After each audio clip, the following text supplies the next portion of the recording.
Nazungumza na nyinyi hapo mnaosema kuna wanaume wa kuoa wakati hamna sifa za kuolewa. Hawa ndio wale wanaonata kutembea hatua zao kama wanakanyaga moto. Wajivuna lafudhi hawa. Waombe namba kupandishwa kushushe. Mtaa mzima wazuri wao utawaambia nini sasa? Nguo waliovaa wiki kwao ishakuwa ya zamani. Hakuna toleo wasilolijua. Hawana kazi hawa. Kinachoweka mjini ni ile biashara isiyokuwa na hasara. Wanamiliki wanaume zaidi ya mmoja na wote wanawaambia uko peke yako na wanaaminika. Ndo hawa wakiwapa ofa ya lunch kidari hawakimalizi. Wakati kwao unga nusu mtu mmoja haumtoshi. Wapo tayari kulala njaa, sio kukosa bando za MB kwenye simu zao, kutwa kujisnap tu.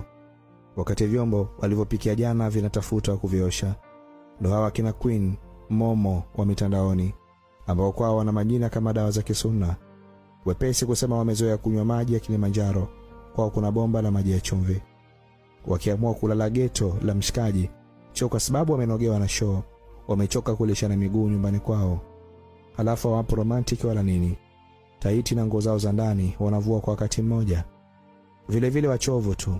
Ukiwatembeza safari kuanzia 2 waandalie na hela kwenda hospitali. Eti wanaume wote mbwa kuna kunioa. Wakati wewe ndio unaongoza kwa kubweka.